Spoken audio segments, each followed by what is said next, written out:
Hey guys, welcome to my channel. So today I'm going to be doing the mixed girl tag. Get comfortable, grab your glass of wine. I love wine. Anybody knows me knows that I love wine. But today I want to do the mixed girl tag. It's about 10 questions that just go over your experience as being a mixed person. So if you're interested, please keep watching and I hope that you enjoy. If you have any questions as well, leave them in the comments. I'm happy to answer.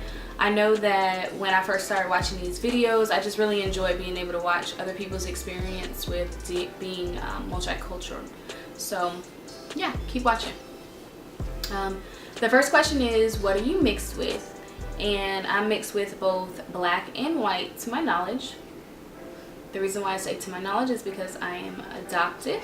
I have met my biological birth mother about 2 years ago, and from my paperwork and then just from the conversations that I've had with her, I understand that she believes my father is African American. So that's why I say I'm both black and white.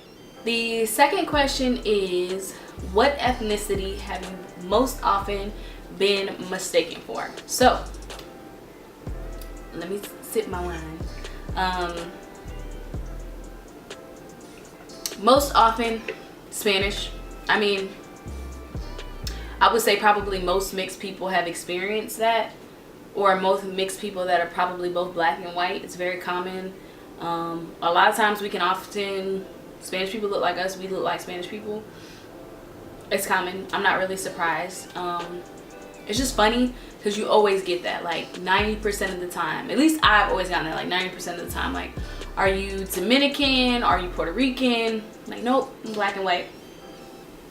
Randomly, I've gotten like Middle Eastern or like Asian, and I honestly don't know where that comes from or what they see, but those are like my random one-offs. Is your hair curly or straight?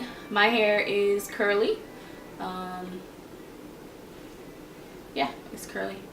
It's a lot longer when it's straight, obviously. Sorry, I was looking in the viewfinder.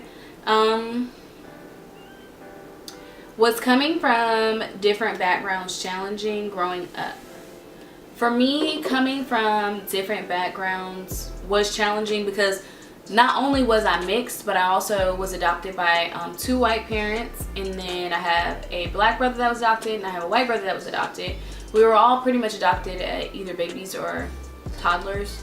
I was 10 days old, my middle brother was 3 months, and my oldest brother was 3 years old when he was adopted.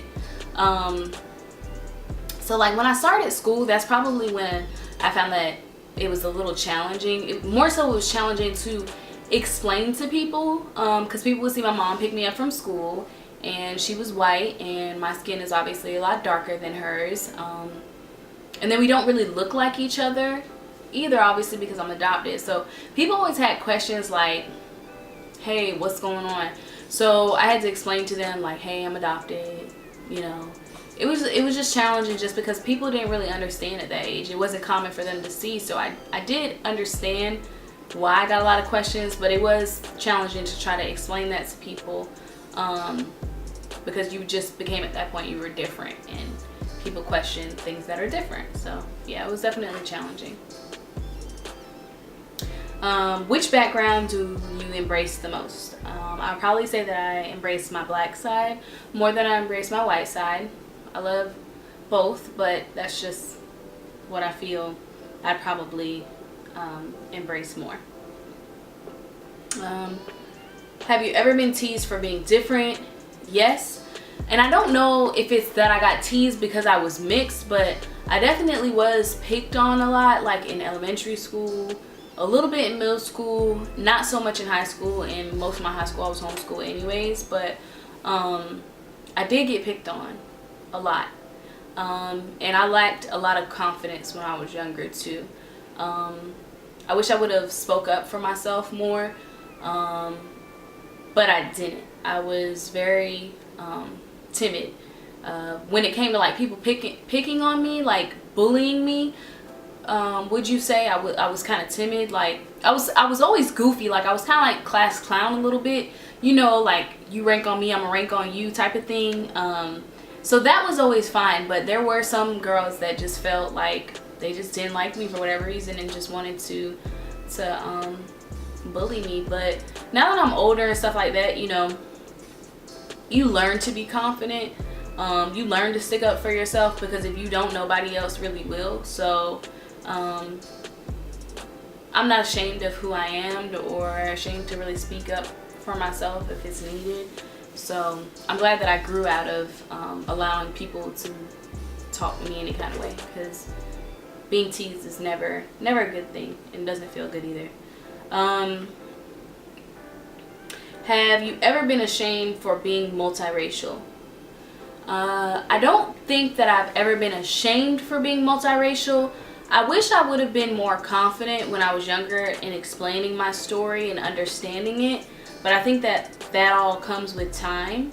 And I don't know that, you know, my parents really knew how to put that confidence into me to help me build that, nor do I think that they understood that there was a lack of confidence there.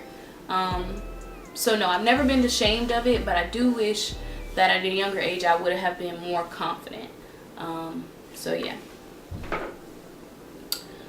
Do you feel like being mixed has its benefits? I don't know that it has its benefits. I'm not really even sure how to answer that question.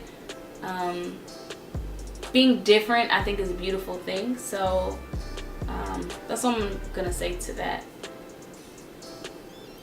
What makes being multiracial a beautiful thing? Just like I said, I think that being different is beautiful. I don't know if any other mixed girls feel this way, but I have a few mixed friends, and I've had a few mixed friends throughout my life. Some that I'm not as close with as I've used to be, but we've always had like this bond of, I guess, just kind of understanding the struggles that you go through as being mixed, and maybe not fitting into one specific culture, would you say? I mean, you know, obviously you have what you lean more towards, but not fitting in as much. I think you just have that bond. So I think it's a beautiful thing that as mixed girls, we can bond with each other, we can relate to each other with certain things that we might have been through. So I think that's beautiful. I think just being different, everybody is different and special in their own particular way, but just as far as being mixed, I think it's awesome that we have other mixed girls that we can connect with, and one of them even being through a social media outlet. So I think that's awesome. Do I have any advice for someone who struggles with being struggles with their multiracial identity? Be you. Don't feel like you have to identify with one side more than the other. Like, whoever you are is who you are. Be confident in yourself, and if you are struggling with knowing how to embrace your multi-cultures, then reach out to somebody, you know, ask somebody. Social media is an outlet where you can literally like go on and see somebody who looks like you and just ask them like, hey, how are you handling it? How did you answer questions to people? You know, just don't be afraid to reach out. Know that you are beautiful and unique in your own way, and being mixed is a beautiful thing, just like being any other race is a beautiful thing. Just be confident in yourself and know that, girl, you got this. Like, hey, work your curls, work your straight hair, work your skin tone, be beautiful in the skin that you are in. Just do you, girl. Seriously, do you, and don't be ashamed of it. Being different is beautiful. Anyways, guys, that is the end of this video. I do hope that you enjoyed it. I can't wait to share my ancestry results with you and let you know what the verdict really is, just as far as what my breakdown of my ethnicity is. So yeah, anyways, have a great day, guys, and definitely leave me any comments below, subscribe, like, all that good stuff. Okay, I'll see you next time. I hope you enjoy. Grab your wine.